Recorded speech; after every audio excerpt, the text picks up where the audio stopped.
excited to partner with Bosca and Laura to provide this webinar tonight. Just going to go through a couple introductory information.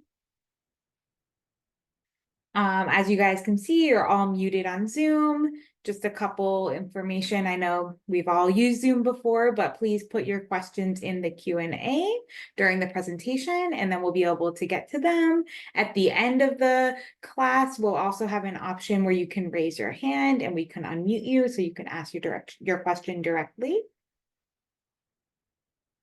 This webinar is being recorded and will be made available on the Bosca website. In addition, we'll include a link to the recording in our follow-up email. A little bit of background about Bosca. So Bosca represents 26 agencies that include cities, water districts, water company, all that purchase water from San Francisco. Bosca's goal is a high quality supply of water at a fair price. So Bosca notices, and we all are on the same page, that outdoor water use represents the single largest opportunity for water conservation. So these landscape classes are held by Bosca to help promote efficient water supply techniques for helping to water your landscape and use water wisely. So if you live here in Palo Alto, we partner with Valley Water on all of our rebate programs.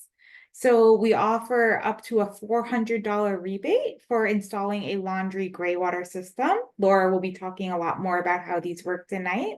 In addition, we have rebates of up to $5,000 for converting your grass to drought-tolerant plants, rebates for rain barrels and cisterns. In addition, we recently in the past year launched Water Smart. So this is an online portal where you can log in and see your monthly water use. Coming soon, we'll be connecting it to AMI, so it will start displaying hourly usage and be able to get those near real-time leak alerts. So please, if you haven't logged into Water Smart yet, check it out. In addition, we offer free mulch from Hopkins tennis courts, and there's a compost giveaway station at Eleanor Party Community Garden. For more information on all of Palo Alto's rebates and resources, you can go to our Ways to Save webpage. Oh, and on the energy side, we have an awesome heat pump water heater program. So this is a full service program where we'll help you with the permits, installation, everything to help convert your gas water heater to an electric efficient heat pump water heater. If you don't live in Palo Alto, but you are in the Bosca territory, Bosca has similar rebates for converting lawn, rain barrels, smart controllers, rain gardens. So go to bayareaconservation.org to learn more about what rebates are available in your service area.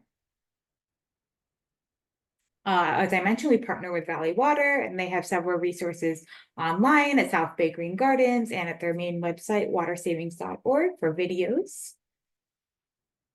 Bosca has one more workshop coming up on May 5th for gardening with succulents, and this is the last workshop of the season that Palo Alto will be hosting, but we have all the recordings on the Bosca webpage. In addition to, we post slides from past workshops on our website.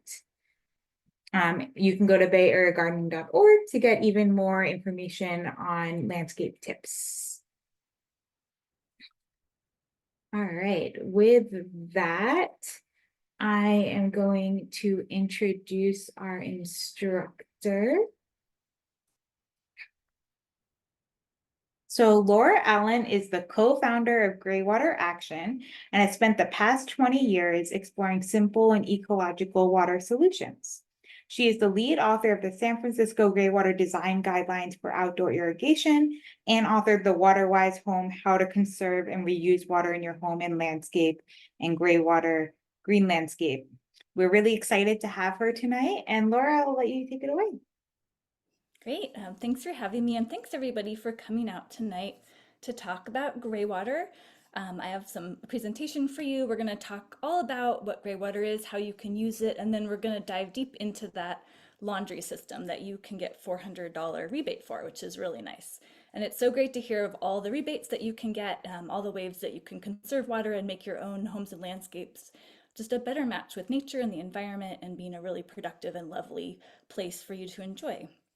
So I'm gonna share my screen and let's see. And if you have any questions as I go, feel free to write them in.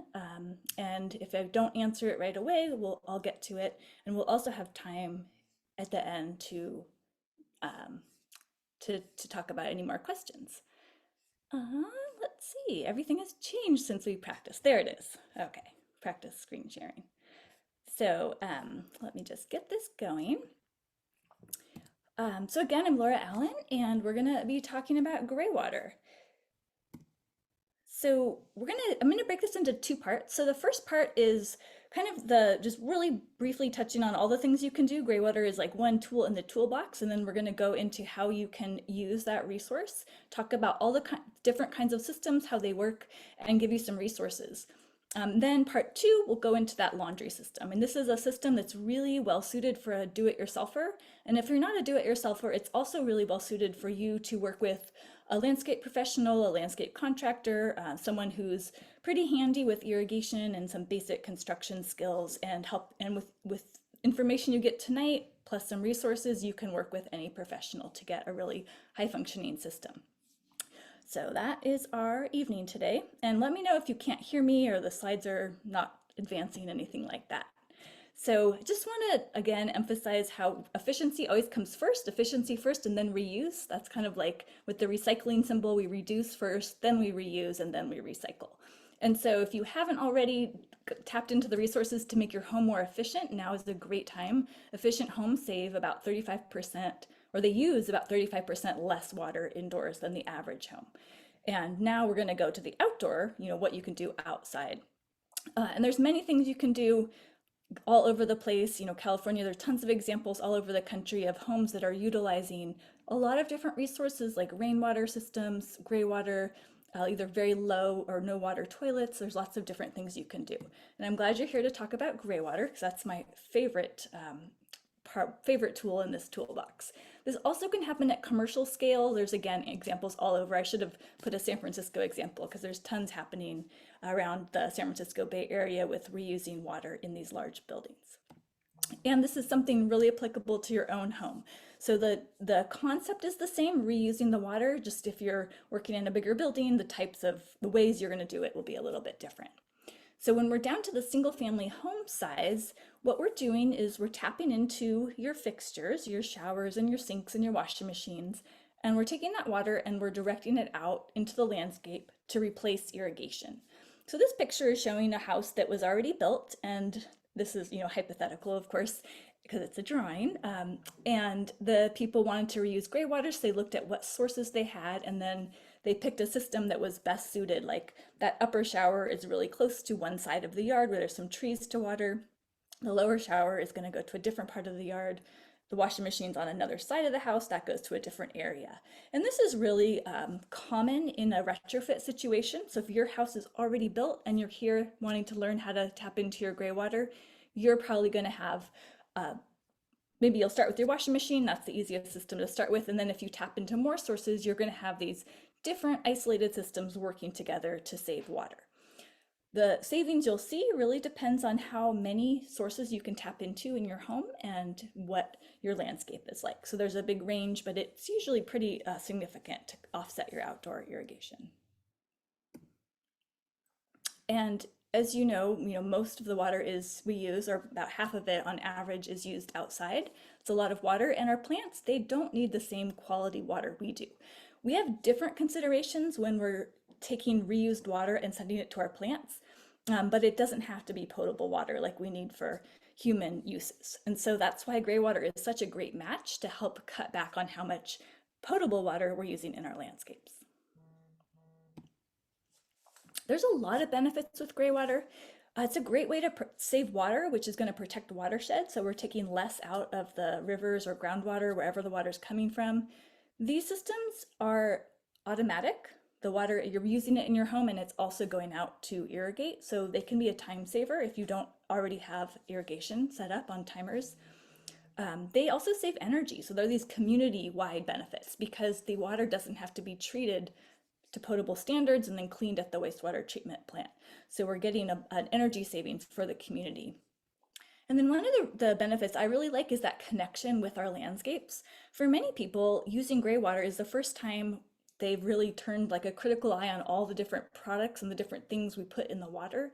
And gray water can really help us be more connected to our landscapes and be more connected to what we put in the water, and that goes out into the environment. So there's, lots of other benefits depending on where you live. Some people on septic systems, they like gray water because it can help extend the life of a septic. There's some anecdotal information that having really hydrated landscapes can actually offer some resiliency against fires, but again, that's kind of anecdotal and really just depends on the whole situation. So there's just a lot of benefits. And I like how it kind of connects to these bigger systems within our communities as well as at our homes.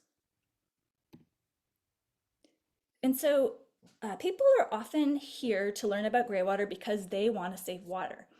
And Graywater systems, they can save water, but they don't necessarily save water. So I want to start with how you're going to make sure that you can save water with your Graywater system and not to make some kind of easy to make mistakes that will get in the way of your savings. So our Graywater Action organization did a study in collaboration with some water agencies and another nonprofit in California many years ago, and we looked at homes that had put in a gray water system, and we looked at their water utility bills before the system went in and then after the system was installed. And all our systems were there for at least a year, some up to 10 years or 8 years, kind of a range of ages. And the graph on the left is showing you what we saw. We saw these gray water systems that's the black line, that after the gray water, they were saving water. The houses were using less water. The red line was what they used before, black line after. And you can see that summer irrigation bump that goes up. So that's good. That's what we expect to see. But there's other situations like the picture on the right where the gray water system is actually not going to save any water. This gray water system was installed technically adequate and nothing was wrong with it per se, but they put in new plants right in the middle of their green lawn. This picture is taken in Southern California where that lawn has to be irrigated. It's not going to be green by itself. So these people installed their system to some new trees. They learned that fruit trees are nice to irrigate with gray water, so they did. They put some new trees, but they forgot to actually reduce the amount of existing irrigation going out to their landscape. So they kind of just double watered their trees. Not going to save water.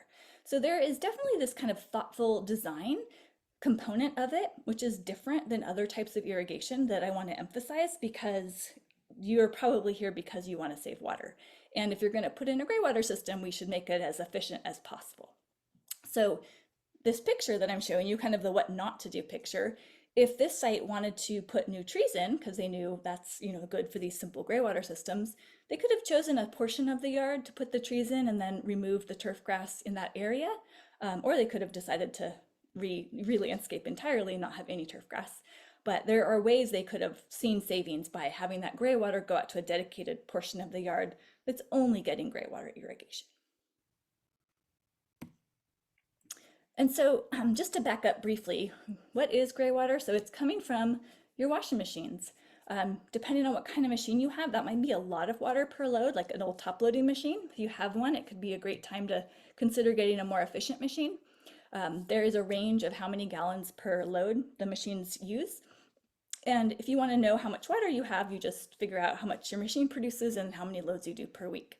And that is your gray water usage per week. Gray water is also from showers and baths. This is another great source. Sometimes in homes, it's hard to actually access this water because you have to get into the plumbing. The washing machine pumps out the water and you can tap into it directly from the appliance. And I'll go way more into that later. But the showers and baths, the water is draining by gravity through the bottom and you have to tap into your plumbing. So you're going to be triggering a plumbing permit and the system can be a bit more complicated. But again, all of this depends on your home and your yard. Sinks are also gray water. In California, kitchen sinks, bathroom sinks are gray water, kitchen sinks are not. That's a state by state delineation. So in your situation, the bathroom sinks can connect into your gray water system. Never from the toilets. So there's two main ways to use gray water. The first is for outdoor irrigation, and my talk tonight is going to totally focus on that aspect. But you can also use it to flush toilets. Of course, we don't really need potable water to be flushing our toilets, but in practice, to get the water clean enough not to cause issues with the flushing mechanism of your toilet, the water has to be quite clean so it doesn't create any leaks or clogs or disintegrating the rubber flapper in the toilet and whatnot. So those systems are a bit more complicated and they require a lot of maintenance. So they're really good for big buildings where there's maybe a maintenance person maintaining the whole building systems. They're typically not great for a residential scale, though there's always kind of new systems coming on the market. So maybe that will change in the future. And so for outdoor irrigation, whatever we put in the water is now going to our plants. And so that's where kind of there's a mental shift that needs to happen with a graywater system. We have to think about what's in this product and is it good for my plants? We're gonna want biodegradable products, but we also want to avoid some things that may not seem harmful, like salt. Salt is fine for us. If we're discharging water into the bay or ocean, salt is fine. But we don't want to be putting high levels of salt in our landscape. That could harm our plants. So powder detergents, that white powder is very salty. Boron is something else. Boron is non-toxic to people, but it is toxic to plants if it's in higher levels. So we want to avoid those, and also chlorine bleach, that kills the soil microorganisms, which we don't want to kill. So we're going to avoid chlorine bleach. There's a lot of examples, things you can buy. They're going to be liquid products or kind of alternative products like there's a bunch of different laundry alternatives that are not powdered detergents. And if you have any questions about specific kind of products, you can put them in the Q&A or ask me later. So gray water is not potable water. It could have germs in it. It could have dirt in it. It has things that we don't want to drink. And so we have to treat it a little differently when we're irrigating. First of all, we don't want people to contact it. So we design our systems where the gray water is soaking into the soil, to the ground. It might be going through some filtration first, usually in the landscape through wood chips. But it's basically just soaking down and going to the roots of the plant. We also need to make sure that the gray water stays on our site. It shouldn't be used too close to a creek or a river or a storm drain, because if the gray water got into those water sources, the nutrients in it, which are actually good for our plants, they're like fertilizer, the nutrients are really harmful for the waters, the creeks or rivers, because they cause algae to grow and can harm the aquatic life. So we don't ever want to let our gray water leave, and we also need to be maintaining what are called setbacks. So we don't want to be too close to, again, like a creek or a river. And then the last thing is, because gray water is not potable, we don't want to get it in our mouths or in our bodies, basically directly. We don't want to eat it. And so root vegetables, those are on the no list for gray water systems. You can water food as long as the food doesn't touch the ground. So like a fruit tree is perfect, or even like a corn or beans or something where the food is above the ground, because the gray water is being delivered below the surface, going to the roots. Carrots, onions, plant things like that are on the no list. So avoid those.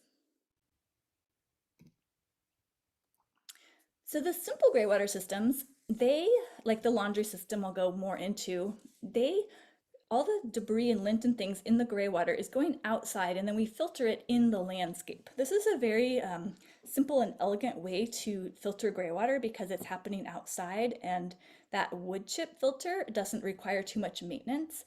So we're actually using nature, a natural biological filter in our landscape to take out the debris and the particles and let the filtered gray water soak into the soil. The reason we do this is if we put just straight gray water onto the soil, it would clog up the little air gaps in the soil, the air pores, and then the water wouldn't soak down and you would get puddles of gray water.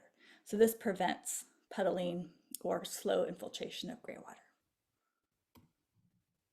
The way we do this is whenever there's a plant we want to irrigate, we dig a basin, a shallow basin, usually about 8 inches to a foot deep, and fill it with wood chips, and that's where the gray water goes. So it soaks up the water, it filters it, and it spreads it out, and then the water goes down to the roots of the plants. We also want a way to turn off our system. And so with Graywater, the water always has to go somewhere. So we use a valve that allows us to control where it's going to go. Is it going to the sewer or is it going to go out to the landscape? And there's times when you don't want to send Graywater to your landscape. For example, if you're using a product that's not good for your plants, you want to send that to the sewer. Or if it's really wet outside and you don't want to oversaturate your landscape or have potential runoff of Graywater from your property, like your yard is getting puddles in it, you send it to the sewer. Or any other reason, your system, there's something wrong with it, you need to do some maintenance, you easily can send it to the sewer. And so now we'll be getting into more of the types of systems. There's really, really simple Graywater systems, like the picture on the left. There's a sink, the water flows through a pipe, sloped down to a basin by a plant. That's a Graywater system. The system on the right, this system can send water to different irrigation zones. If there's not enough Graywater, it can pull in water from another supply, maybe a rainwater system. If there's not enough rainwater, it can pull it in from the municipal supply, and it monitors all the gallons flowing in the different irrigation zones and where they're coming from. It's filtered, it goes through a drip system, the filter is automatically cleaned, and you can monitor it on your phone. That's also a Graywater system. Much more complicated, and of course, much more expensive. So sometimes there's some kind of misunderstanding or confusion around Graywater and what it can do, and does it cost a lot, or is it easy? And that often is because people are talking about different kinds of Graywater systems. They're kind of all of the above, depending on which system you're looking at. So the simple systems, they're really good for your bigger plants, like your trees or your bushes or your vines, maybe larger perennials or annual plants, like a tomato, for example. The reason they're really good for those plants is because with a simple system, you can't spread out the water to a lot of different places. So you want to pick plants that need more water. It's just kind of a logistical constraint of the simple Graywater systems. They are not suitable for lawns or a lot of small plants. There are more complex kind of systems that can do that. They're never going to be spraying the Graywater in the air. It's always going to be subsurface, but they can irrigate most any type of landscape. The cost is much higher and the complexity is much higher. I'm going to show you some pictures of really kind of classic, good examples of landscapes that are well suited for simple Graywater, like this yard. There are some trees, there's some bushes. If you can see in this picture these little square lavender colored lids in the mulch, that's actually where Graywater is coming out. This is a Graywater irrigated landscape. And then the rest of the yard is really low water use plants. So this yard can be sustained pretty much entirely on Graywater. It might need a little supplemental water for the other plants that aren't receiving the irrigation. Here's another example, a fruit tree guild. So guilds are like plants growing together. So here there's a fruit tree in the middle, and then there's some herbs and flowers growing around the side. In this picture, those green circles, that is where the Graywater is coming out. And all those plants are sending their roots down into the moist wood chips below and the moist soil below and tapping into that water. So now I'm going to go over a couple of the kinds of systems that are most common. The first one is the laundry to landscape, and this is the kind you can get a rebate for.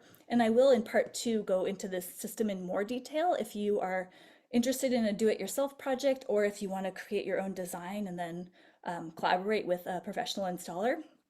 The part 2 will really give you the necessary information and kind of how to do it. Right now I'm just going to give you an overview so you understand what the system can do and what it can't do, and the general complexity. So you have a washing machine. That machine has a pump in it. It's very handy because that machine is usually pumping the water to your sewer connection. Maybe you have a standpipe behind your machine. Maybe you have a utility sink, but basically the water is flowing into the sewer. With this Graywater system, you just grab the washer discharge hose and you attach it directly to a valve. So now you can control the flow. One side of the valve goes back to the sewer. If it's turned in that direction, nothing has changed about your house. If you turn the valve and send it the other direction, this is where you put in your Graywater irrigation system. So you have to go outside, so you need to be on an exterior wall, or you can pipe around and get to an exterior wall to go out, or many homes have a crawl space. You can go through the floor and then out your crawl space, but you do have to get outside. If your house has a washing machine right in the middle of the house and it's on like a cement slab foundation, then it would be very challenging. But many homes have a setup where you can get outside with that pipe. So now you're outside, you're using irrigation tubing. So everything's kind of like a drip system except bigger. And the reason it's bigger is because gray water contains lint and debris. And if that were to go try to push that through little tiny outlets, it would clog up. So we're trying to avoid clogging and let everything flow out into our filter, which is in the landscape. So the water flows out, you can see that blue line, and then you direct the water to the plants you want to irrigate, and they have the mulch basins near them, and that's where the water's going. The cost, it's usually a couple $100s in materials. If you end up like buying plants and buying a lot of mulch, that cost can go up, but the basic parts are usually a couple $100s. If you hire someone, it's usually a 1 or 2 day installation, so a couple thousand. It really depends a lot. And I know construction costs have been going up. So just to give you a range of costs, this is kind of where this lands.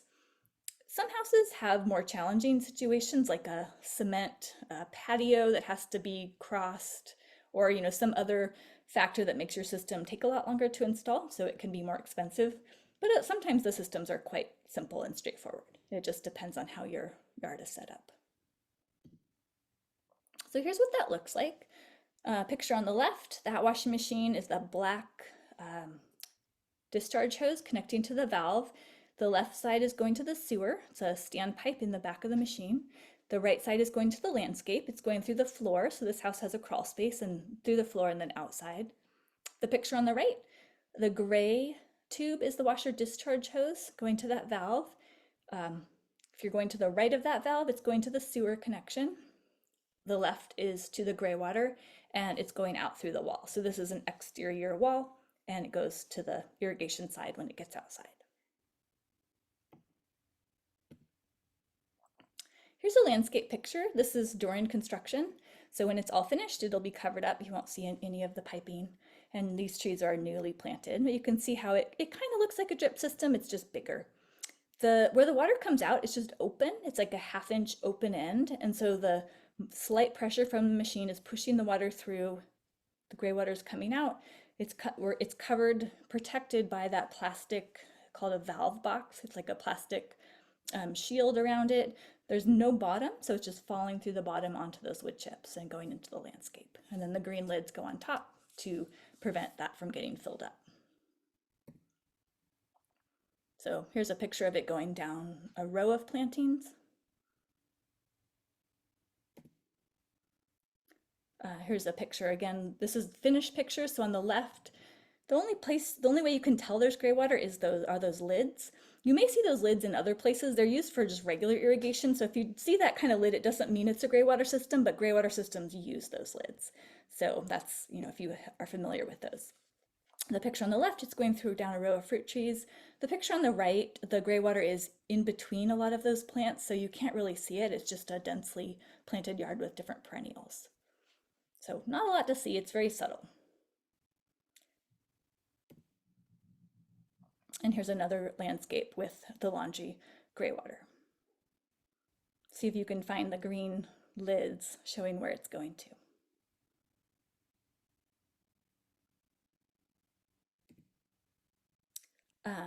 I don't want to forget to say that you do not need a permit for the system so long as you follow 12 basic guidelines. They're very straightforward. They're very easy to comply with. They're just to make sure your system is safe for you and the environment. For example, you don't put hazardous, things into the system, or you don't discharge too close to a creek. In the second portion, I'll go into some of those details, but just so you know, if you comply with the guidelines, your system is totally legal. There's no permit required because you're not actually changing your house's plumbing. You're just connecting to your appliance. There are limitations because this is connected to your washing machine, which is not meant to send water too far or up a hill. There's a lot of limitations on the system. But if you have the right setup, like your yard is flat or it's downward sloping, you can easily use your machine to send the water to some plants. And in part 2, I'll go into all those the limitations so you can understand what your particular site could do. If you have a basement, your washing machine can't pump water out of a basement and then into a gray water system, but there is this little pump called a SaniFlow pump that's made for people that have basement washers, and that can be adapted. It's a little different. It's going to trigger a permit because now you've added this extra pump into your system, but it's not hard to do. So just so you know, if your washing machine is below grade for whatever reason, or if your slope goes upward sloping from where your washing machine is, you can have a system too. It just will be a bit different. So that was the laundry to landscape, and we will go again more into that. If there are any questions, Linda, and you want to just pop in and interrupt me, feel free, because I'm going to move on to the shower systems now. No questions as of now. Okay. So now we'll talk about how you can use gray water from your showers and your sinks. And so the first kind of system I want to share with you is a gravity-based system. So if let's say your shower and tub, like in this picture, is higher than the yard, and your yard is either planted with things close by or your yard slopes downward, then you can use gravity to distribute your gray water. If you have a good setup for this, it's a really long-lasting, well-functioning system because it operates on gravity, and that is never going to break. But not all yards are going to work for this. So just to talk you through this particular yard, you can see the shower bath. The water flows out through the piping, the plumbing. You have to cut into this existing plumbing. That triggers a plumbing permit. And California has regulations that are pretty reasonable for gray water, but you will have to work with a local inspector. You have a valve that can divert the water out into the landscape or return it to the sewer. There's a special piece called a backwater valve that protects your gray water system from a potential sewer clog, backage, like of sewage flowing backwards up the system. You don't want that to get in your yard, so there's ways to make sure this stays safe for your family, even if something goes wrong with the rest of the sewer system. So now the gray water is turned to your yard, it's flowing out. You use gravity and special fittings that just split up the flow of water into half. So you can send like half to one side of the yard, half to the other, and then you can split it again. Now you're sending a quarter of your flow to one maybe thirsty plant, and you split it again. You're sending an eighth of your flow to another plant, an eighth to another plant.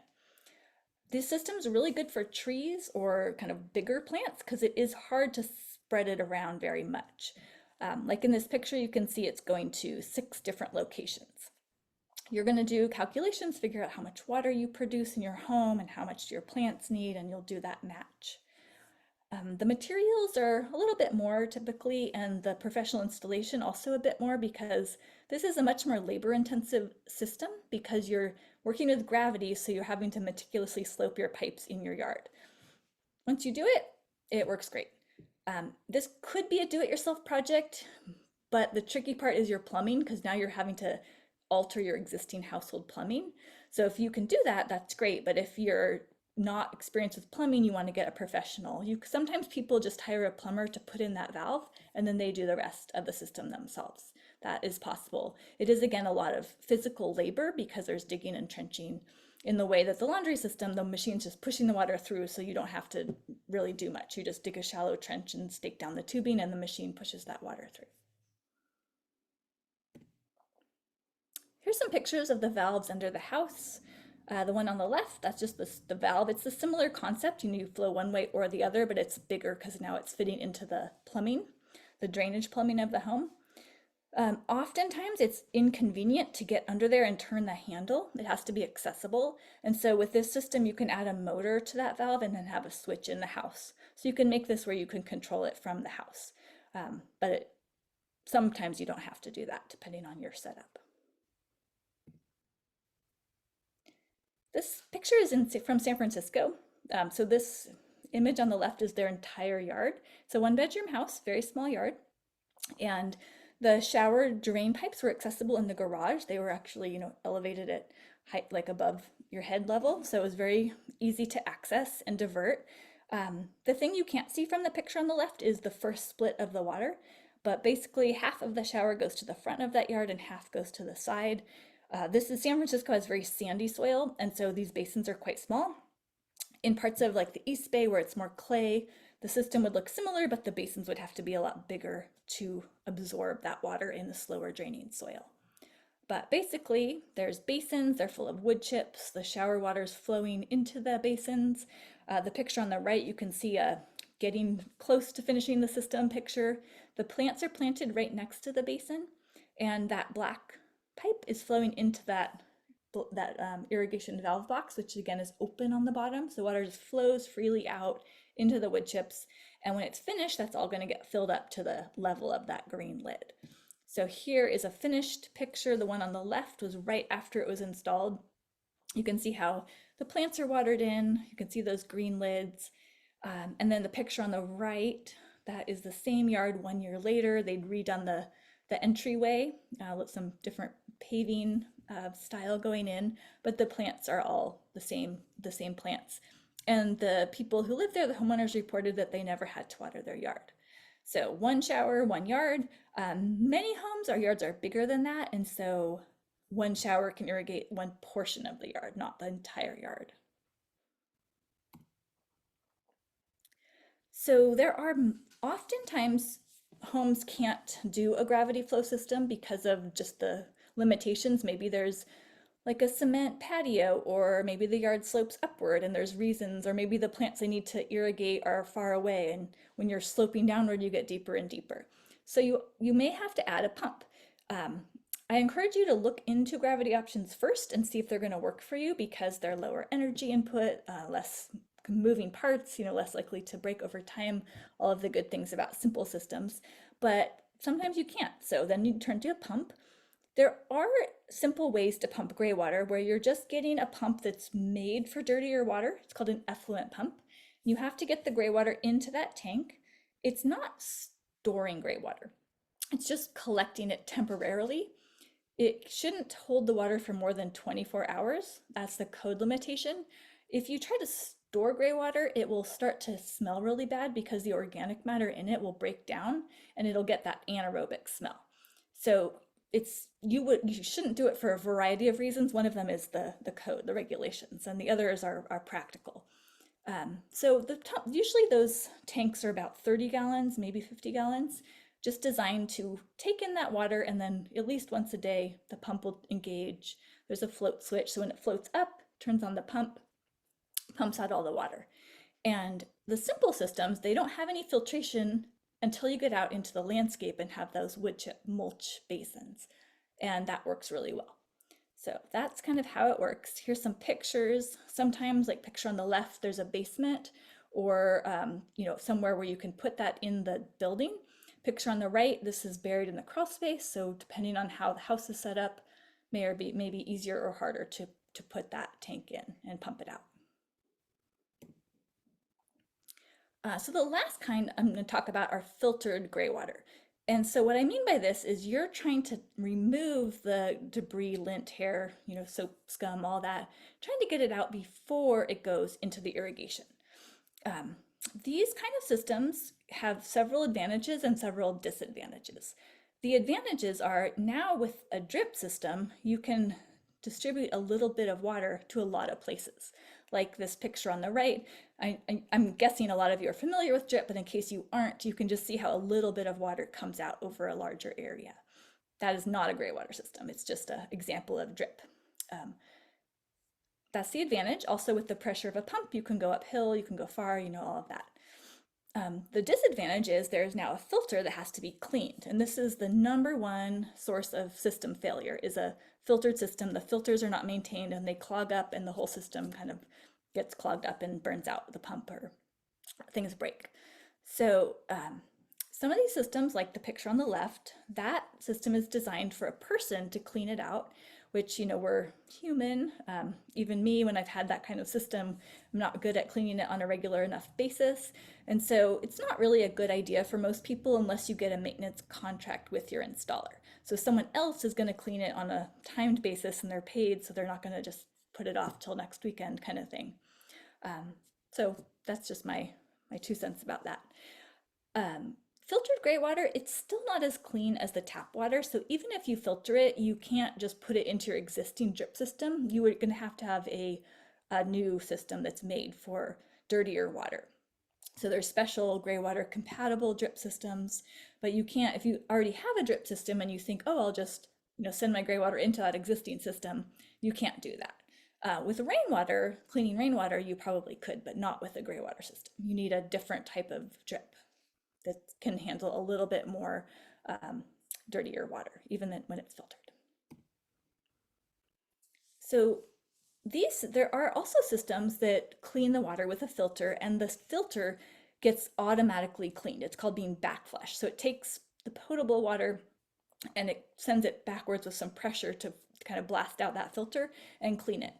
And so that makes the maintenance much less. So you don't have to have somebody out there cleaning. Every single thing does need some maintenance. So I don't want any of you to think that you can pick a system and you'll never have to do anything with it again. That's just not realistic. Like every aspect of our lives requires some amount of maintenance, including a Graywater system, including a drip system with regular potable water. These Graywater systems need less maintenance. They are, again, more expensive and more complex, and the permitting is more complex because now you have this clean water kind of interacting with your dirty water. But they're out there, and most people who go to this type of system are either building a new home or they're doing a big remodel anyway, and the house is already torn up and the plumbing's getting worked on already. That's when it might make sense, because you're going to have access to like all the gray water going into one pipe, and then you can clean it and send it back out into a drip system over your whole landscape. So there's a few options for them. Water Renew is a company that sells a product that would go with working with a local contractor to install it. Rewater is another system. Water Sprout, that's a San Francisco Bay Area company, and that's a picture of a Graywater irrigated lawn. That might actually be in Palo Alto. I can't remember where that is. But they are a local company who does these high-end new construction, mostly, jobs. And if you are ever building a home or working on like a remodel and you're not ready to put in a Graywater system, but you're interested, you can plan the plumbing. So when you're ready, it's going to be a lot easier. You won't have to make changes to the household plumbing. There's a link here, and this can go, this can get sent out too if you're interested in it. But giving some resources to the builder so they can plan out a future Graywater system can be really advantageous. So I'm about to wrap up part one. As you're thinking about Graywater, I encourage you to kind of, if you aren't already doing this or haven't done this recently, to kind of look at your whole site and think about, how does water flow through your property? Think about other sources of water. Graywater is a great resource, but we also have rainwater potential. So looking at where Graywater can access, which parts of your yard it can be used to irrigate. Like in this image, there's a laundry system that can reach a portion of the yard, like a berry patch, a privacy screen, and some perennials. There's a shower that can irrigate another patch of the yard, growing some fruit trees. And then there's parts of the yard, like the vegetable garden is not as well suited for Graywater. So maybe a rainwater system could irrigate that. Maybe a rain garden in the front that's going to soak up rainwaters in the landscape. And then the part of the yard that doesn't have any of these alternate sources could be a very low water, native plant garden. So just kind of broadly thinking about your landscape and trying to pick the optimum place for your Graywater so it can benefit you the most. So these are the books that I wrote about it. If you're interested in, do-it-yourself project or working with a professional, these have step-by-step, guide how to do it. And this is the website, graywateraction.org. We have a lot of resources online, more thorough, more kind of focused, multilingual. So if you're interested, you can go there and get more resources. And I'll pause there and see if there's questions before we go into part two. There's a question to just go back to the book slide for a second. They want to see what the second book is. And this is being recorded as well, so you guys will be able to go back through the presentation. That's all I see so far. Okay. So now I'm going to talk about how to build a longitudinal landscape. This is a do-it-yourself project if you are able to work on irrigation. The hardest part is getting the water outside. So there's a hole that has to go through your building. That really is the hardest part. But other than that, it's a very straightforward system. It's very forgiving. If you make a mistake, you can just redo it.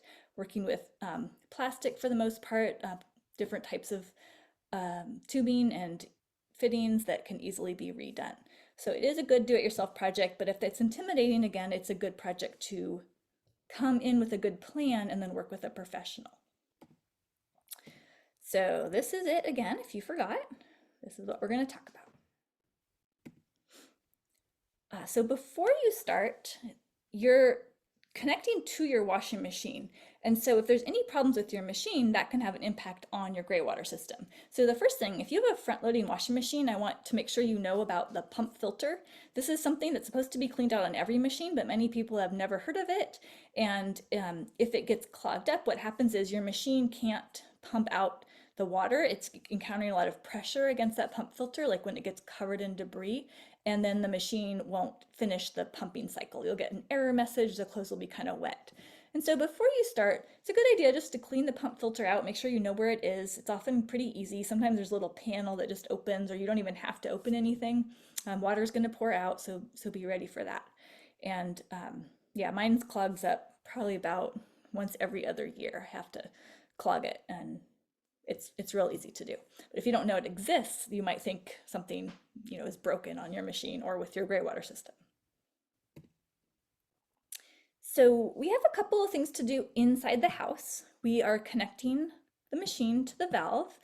We're connecting the valve to the wall, so stabilizing it, connecting one side of the valve to the sewer or septic, and connecting the other side to the landscape.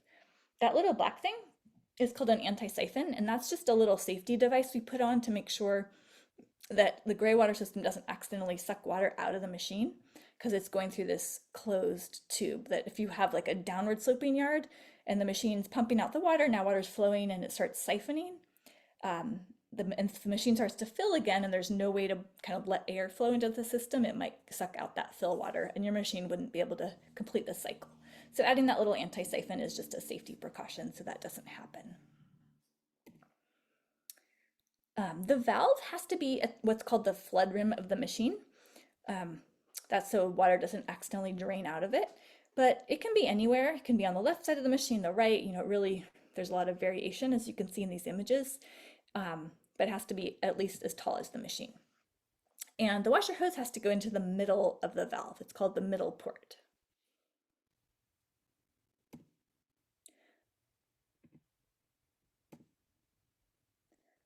Sometimes people want this to really match into the aesthetics of their laundry room. So most of the picture you'll see the valve is just, stuck right on the wall behind the machine. But in this situation, the homeowners wanted the valve to be in a little cabinet matching their existing cabinetry. So they had the installer, partnered with a person, a woodworker who did like custom cabinetry to match with this. And they had to, cut through the wall, and you can see that bottom image is going through, they had to go through the wall to hide it and then patch all the sheetrock. So you can get creative and get kind of up the visual quality of the system if you want to, but it doesn't affect the functionality. The only thing to be sure of is you can access that valve. So with that picture, it's really easy to open that and turn the valve handle, and that's important. Stacked washers, sometimes people have them in these tiny little nooks, and those can be tricky. This picture is kind of how they dealt with that. But if you have that, just be aware you might have some challenges fitting that valve somewhere. So you use different pieces to connect to the valve, and there are resources. Valley Water has a really great, just like a 2-pager that shows the names of these different fittings. But basically you're just making sure everything fits together, so you have to use different adapters to do that. We're using Teflon tape on any threaded fitting to prevent leaks. So we want this whole thing to be watertight. Some washer hoses are really like a rigid hard plastic, and if you have one of those, it can be a little harder to work with. And so I'm not going to go into all these details, but just know there are resources like that I gave you on our website. There's a manual you can download that's free and has all this to talk about. But if you encounter one of those tricky washer hoses, you might have to go back to your resources to make sure you get a watertight seal there.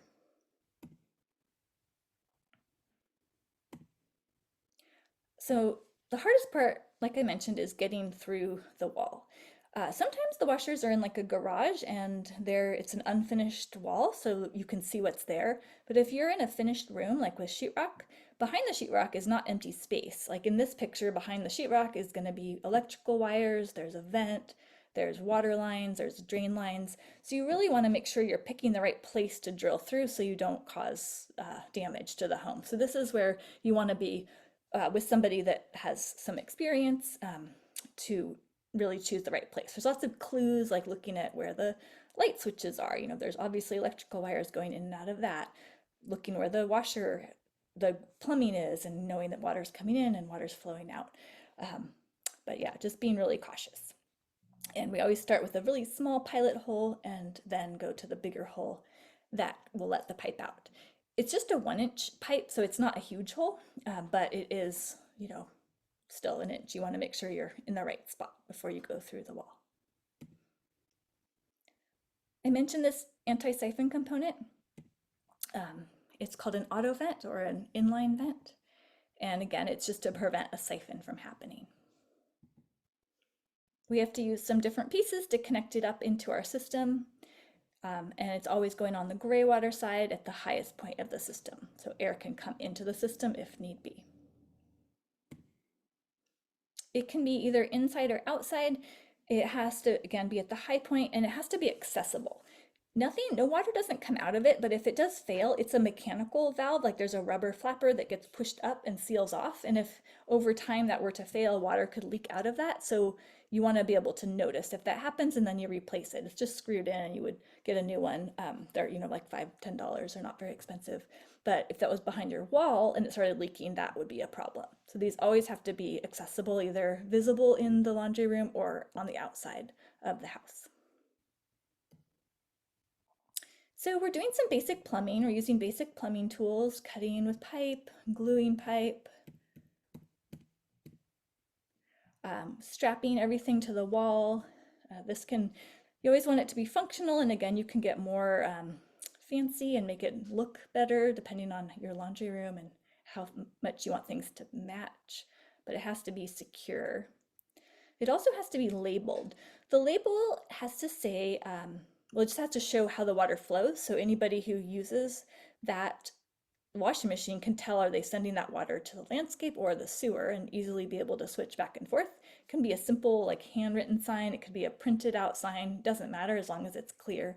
And then if you have a lot of above ground piping, like maybe you go into your crawl space, and across the crawl space, then you have to label the pipe, caution, non-potable gray water, do not drink. So if anyone's working under the house in the future, they can see that pipe and know what's in that pipe. I'm gonna skip that. So that's the inside part. It's pretty straightforward. It's kind of wherever your washing machine is, wherever your outside is, and your sewer side, you're just matching up, going to the sewer, going outside. When we get outside, we have to do a little more, we have to figure out some more information so we can design our system. So we have to know how much gray water are we producing, and that is going to guide us to the plants to water and how many of them. So I'm going to go over how you will do that part of the design. So you have to estimate. Again, this is going to change a little bit probably week by week or season by season, but basically you know how many loads of laundry you do each week, and then you have to figure out your gallons per load. The best way to do this is to actually get a container, like a couple of 5-gallon buckets, and put the discharge hose in them and run the machine and collect the water so you can see. It's pretty easy on a on a front loader, because they usually make between 10, 15 gallons per load. So that's not too much water to collect.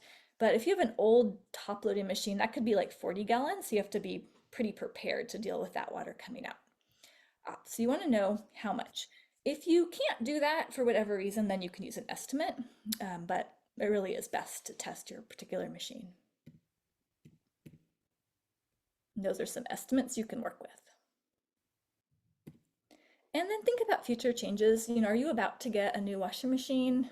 So if you have an old top loader right now and you know that in a couple months you're going to buy a front loader, you want to design your system based on the front loading machine. Or maybe you're about to have a new child and that's going to increase your laundry. Or maybe your children are about to leave for college and that's going to decrease the laundry use. So just thinking about your future changes and then make your best estimate for the near future. So once you know that, you just multiply loads per week, gallons per load, and you get your weekly gallons of Graywater. This example, this home does 4 loads per week. They use 25 gallons per load, and so they have 100 gallons of Graywater per week. So this is how much water we have for irrigation. So now I'm going to talk briefly about what kinds of plants you should water. Good options, trees. They're kind of the easiest to keep happy, the easiest to send a bunch of water to, and fruit trees are really nice. Shade trees are really nice. There's lots of benefits for trees. And even when there's a drought and there's restrictions on watering, you don't want your trees to die. They might be 50 years old or who knows, their trees are a really long-term investment. So trees are a great thing to water with Graywater. Then go down to your next smaller type of plant, your shrubs and your bushes, then your perennials and large annuals. And again, the food crops, they're fine as long as the food is not touching, the food portion is not touching the Graywater. The not as good options, and this is just for the laundry to landscape, just that washing machine system. Lawns, not suitable because lawn is not one plant or two, it's like hundreds of plants and you can't distribute the water to all of them. Drought established. So let's say you have a plant that's healthy and mature and it's totally happy and it's never been watered. That would not be a good choice to start sending your weekly laundry water to it. A lot of small plants, or if they're in pots and the pots are like on a patio, but you don't want Graywater to drain through the bottom and get on the patio. Sometimes there's just really tricky plants to water, so you might want to skip those. Root crops are not allowed, and raised beds, it kind of depends, but they're definitely one of the going down your list. They're kind of last to consider. You typically are going to run out of Graywater before you even have to think about a raised bed, but again, it really depends on your particular situation. So if this was your yard and you weren't going to change anything, think about what would be the best plants to irrigate. And this is kind of a common setup, is having the perimeters of the yard are like the structural plants, like the trees and bushes. So Graywater often goes around the perimeter, but again, it just depends on your yard. So this yard, this is a no-no for Graywater. Salad greens in a raised bed, no. The part you eat is like touching the ground. Squash in a raised bed, maybe. Maybe you have a second-story house, your washing machine's really high up and it's right above that raised bed, the water could go down and then up into the bed. You could easily keep, squash away from the irrigation point. Sometimes you can do something, kind of get creative, like this example. This person had a pretty small yard and they had these big wine barrel planters and they were over soil, so they were, if water soaked through the bottom, it would go onto the soil. It wasn't on like hardscape. And so they put the Graywater into the middle of that and they planted around it. So sometimes there's creative ways to deal with tricky situations. And then your fruit trees, if you have trees, they really just are the best and easiest thing to do with Graywater. If you have edibles in the ground, they work too. But again, it kind of depends on the edible, and then it depends on kind of if you have easier plants to water. I would probably encourage you to go for those, like your trees or bushes. Here we have the nose, again, root vegetables. So next we have to talk about how much water to send to our plants. So you probably have an idea now, thinking of your yard, what are you probably going to send the water to? But now we need to know how much to send it to, and that will determine, how many plants in your yard you can irrigate. So I'm just going to give you some really rough numbers, and then I'll leave you with an app that will do all this for you. So it's pretty handy. But basically trees, if they're small to medium-sized trees, they need maybe 20 to 40 gallons per week in the peak of the summer. If you get to shrub level, that gets a lot less. If you get to drought-tolerant shrubs, that's just a couple gallons per week. Again, really rough, but that can give you a general idea. Like if you have 100 gallons of gray water, you can see that you could water a whole bunch of drought-tolerant plants and maybe a couple of fruit trees.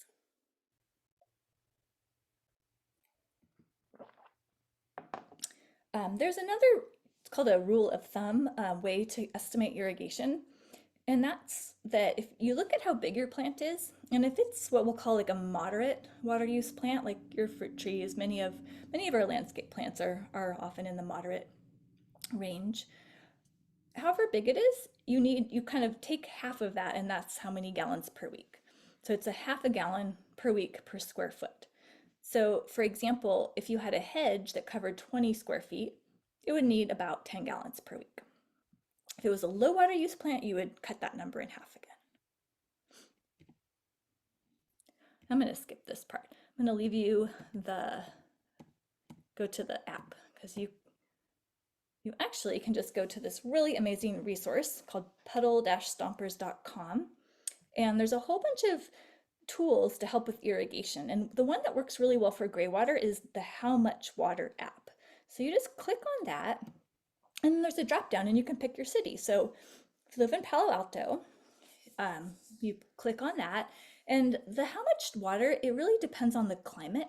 If it's really hot, like you imagine the desert, like an apple tree growing in the desert is going to need a lot more water than an apple tree growing in San Francisco with a foggy summer.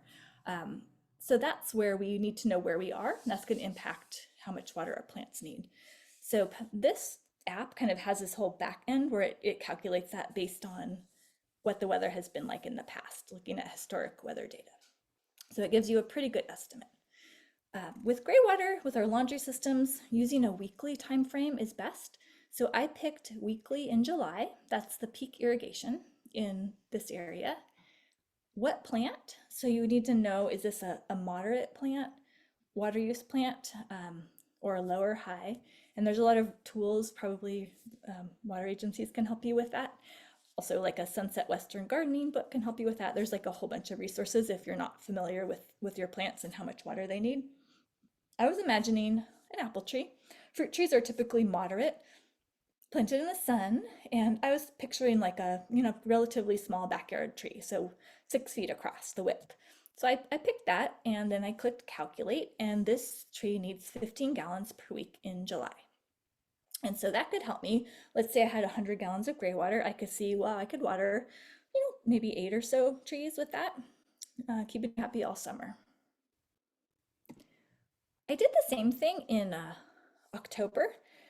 The fall can be a time when people are overwatering plants.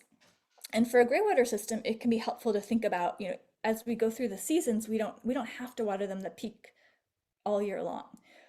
In the fall in October, it can be pretty warm and hot, but there's less sun, there's less daylight, and so the plants don't need as much water.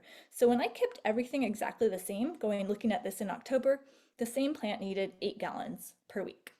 And I like to do July and October, and then that way when I'm looking at, how much water do I have in this gray water system, and looking at the whole landscape, I can see, I don't need to be more than 15 gallons for that plant. I probably don't want to be at 8 all year long, but I could be in the middle. Maybe I could be at like 12 gallons, knowing that it's not going to get exactly how much it wants in July, and then maybe I'll supplemental irrigate if there's like a really hot week or two in the middle of the summer, but knowing that I'll be meeting the needs most of the time. So you want to stay, in that range. And you can do this with any of your plants, and it can be really helpful to give you a gauge of how much water to send out to them. So with the laundry gray water, it's a really unique way to design an irrigation system because we're not going to like do more laundry because it's July versus October. We're trying to pick the best match we can with what we have. We have our laundry machine and our home, our habits, and we have our plants. And so we're trying to do a good match and getting all that information and then thinking about it and then making that match. We're also trying to maximize our efficiency. So we don't have to meet their peak needs all year long. They can be very happy with a little bit less. And then also in our design, if you have existing irrigation and you can shut off like a whole zone, that's a really great way to know for sure how much water you're saving, because now you had the zone on, now it's off because you replaced it with gray water. And it also just saves more water. But making sure that you are shutting off existing irrigation. Sometimes that's just like capping off, specific irrigation points or specific irrigation lines. Sometimes it's shutting a whole zone off. But if you forget to do that, you're not going to be saving water. So I'm going to touch on a few other parts of this outside portion. If you have a ton of water, there is a way to have a two-zone system, but it is a little, and it kind of works, but basically you're designing for a one-zone system. If you do have a lot of water, you can ask me at the end more details. We're going to be going into the limitations of the irrigation as we start wrapping down. This system works on flat yards and downward sloping yards. It does not work on uphill yards because you could damage your machine. So if your yard is downward sloping, gravity is moving the water, so you're not adding any extra work on your machine. What can happen is the water will go so fast, it'll like flow all to the bottom. So you have to kind of slow the water down your hill by snaking the tubing back and forth. Flat yard, you can go about 50 feet. 50 feet is keeping within the how the pump was designed. Usually the machines are designed to pump up a couple of feet, like if you have a sewer line that's a little bit higher than the machine. So instead of doing that, you can go about 50 feet across a flat yard. There's also a limited amount of water in each time the machine is pumping it out. So that means you can't go to an unlimited number of locations. You're limited by how much water is flowing through that line until the machine stops washing and now it's going to rinse.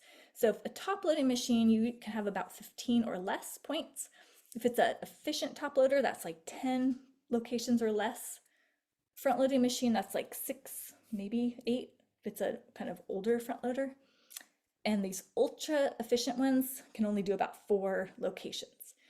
That doesn't mean like 4 plants, but it means 4 locations. So maybe you have one irrigation point and there's plants on both sides of it. But it is definitely a hard limitation, because if you go over what it can do, the water won't come out everywhere, no matter what you do. We're sending it to basins. I talked about that before. They can be different shaped, circular, trenches, star shapes. We have some setbacks to maintain. There's, from the plumbing code, 2 feet from buildings, 1.5 feet from property lines, 100 feet from wells or creeks, and 3 feet above the groundwater. That means if you're in somewhere in the winter where the groundwater is really high, like flooding in basements, dig a hole and it fills with water, you must shut off your system, because gray water is cleaned through the soil, any nutrients that's left in it, and you don't want to have uncleaned gray water going into the water table. Usually you shut your system off in the winter anyway, but it's just especially important if you are in a high groundwater area. Your piping, sometimes you have to go down from a second story or around some cement. Sometimes you have to cut cement or go under it. You can do it, it just makes your system a little trickier. Crossing steps, there's ways to do that too. Get out to where you want to go. Now you have your basin, you're making it big enough to soak up all the water without it running off. I mentioned before how clay soils need bigger basins than sandier soils. The nice thing about this is if you make a mistake, like you make too small of a basin and the gray water doesn't soak down, it kind of puddles up, all you have to do is make your basin bigger. So it's a very forgiving system, but you want to make sure your basin is soaking down all the water. One kind of thing that's a little unique to this is we talked about how much gray water you do per week, and that determines how many plants you can irrigate. And then when you're going to build a system, you also need to think about how many loads of laundry do you do on any given day? Like, does your house do all of its laundry? Like, let's say you do 5 loads a week. Do you do all 5 loads on Saturday? Or does your house do 5 loads spread out evenly throughout the week? The house that does 5 loads on Saturday, their basins are going to need to be bigger because they're going to have to soak up all that water in just one day, versus a house that does it spread out through the week. Their basins can be smaller because they're only soaking up a little bit of water over the week. So that's one more consideration. You're preventing clogging. There's ways to do that. I'm going to kind of go through this a little quicker just so you know kind of what the whole thing entails. You're staking down your tubing, you're keeping it out of the sun. Putting in these little fittings. They're T fittings, so most of the water flows through that 1 inch side of it. Your whole system's in a 1 inch side, and then 1/2 inch goes to your specific plants. And so less water goes out that way you can get it distributed to these different locations. At the very end of the line or somewhere in the system, you're going to have what we call like an emergency overflow. And that's just somewhere where you haven't restricted the flow going to a plant. So in case your system clogged up, you never maintained it, you just wouldn't, it's like a safety precaution for your machine. So you're not going to have a potential for restricting the flow, which would back pressure your machine. You test it out after you build it.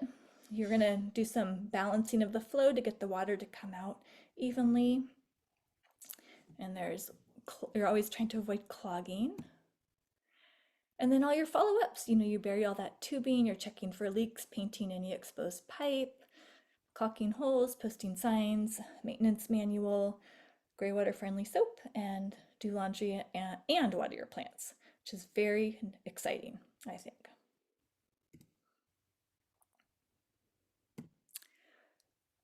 I'm actually going to skip this little design because I want to make sure we have some time for questions. And I also don't want to forget talking about annual maintenance.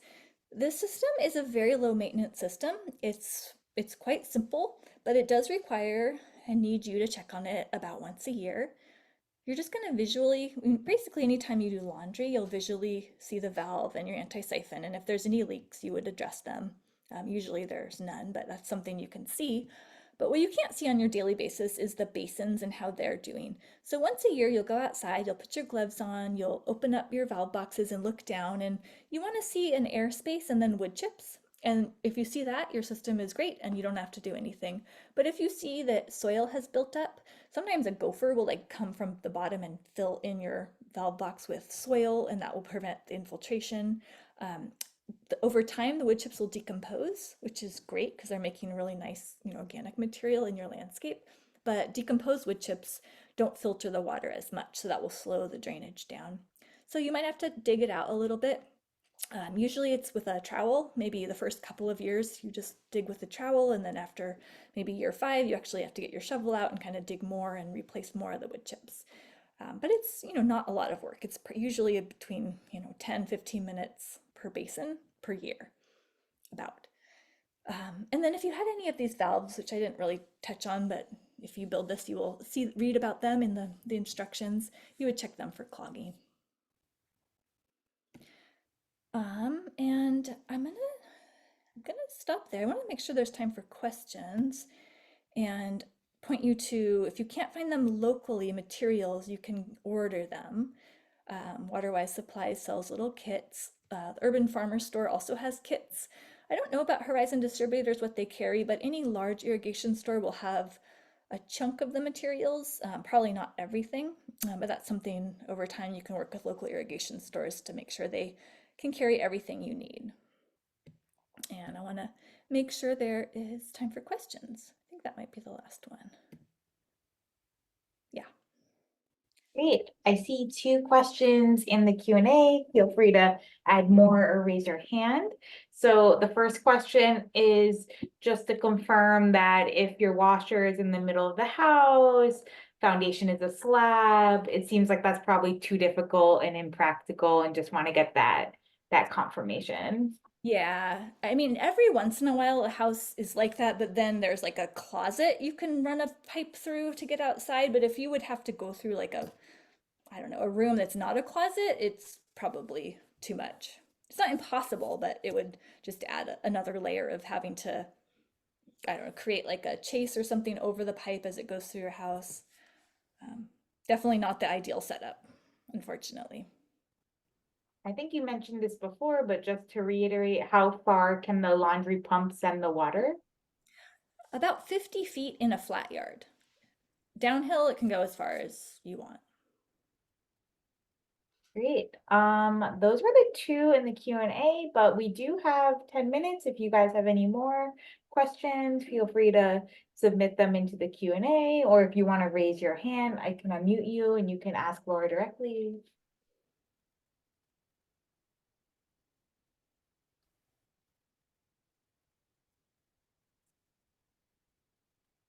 For a shower to landscape system that is gravity fed, what is the slope and how far can you go? It's a 1/4 inch per foot, and there's not a limit on how far you can go. It's just you eventually, if your yard is flat, you eventually get too deep for it to be useful to your plants. If your yard is downward sloping, you could go really far. It's a lot of work, so I always encourage people to look at the most suitable plants that are nearest to the fixture and use up the water, as closest to the house as works. But there is no rule for the distance. It's just gravity, so you have to work with that. I guess in practice, if your plants are about more than 20 feet away in a flat yard, it gets really tricky. So I would say you'd want to be within 20 feet if your yard is flat.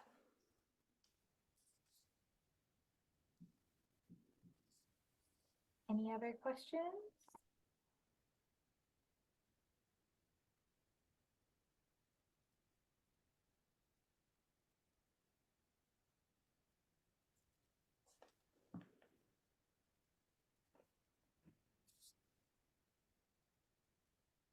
How many gallons per shower typically? There's average numbers, but it varies so much that I'm not going to give you the average, but I'll tell you an easy way to figure it out. Shower heads, older ones are usually like 2.5 gallons, and you can get newer, really efficient ones that are 1.5 gallons. But let's say you have a kind of normal 2.5 gallon per minute shower head, then you would just time your shower. Um, yeah, some people, I think, I think 11 gallons is the average. I will tell you that, but it does vary. And you might have better numbers just for Palo Alto because there's so many factors. And sometimes water agencies have their own averages that I don't know about. I don't have that number offhand, but I think the average you were kind of talking about like a 2 gallon per minute shower head, 5 minute shower. You can do the math there, but I know it's hard to stick to the 5 minute shower. So Yeah, I really like the little shut-off valves you can put on because then you can really easily turn the flow on and off. Makes it so much easier to shut off the water when you don't need to, like soaping up, and turn it back on. So I always like to encourage people to consider that for a water saving technique. It's very easy to flip on and off. yes.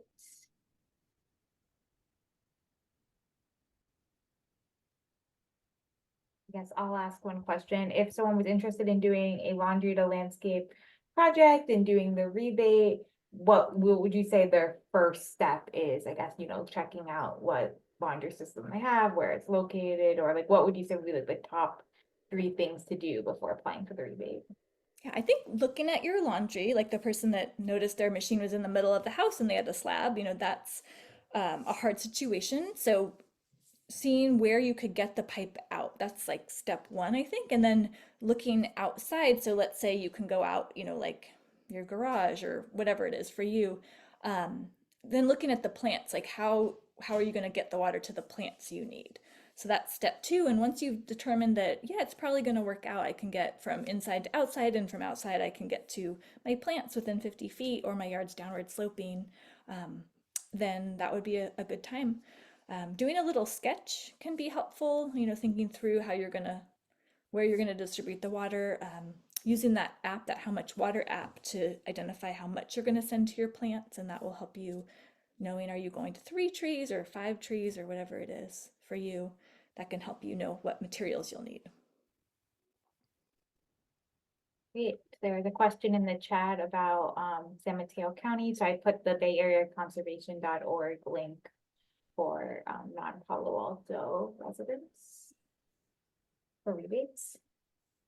I don't see any other questions. We'll give you guys a minute or two. Otherwise, thank you so much, Laura.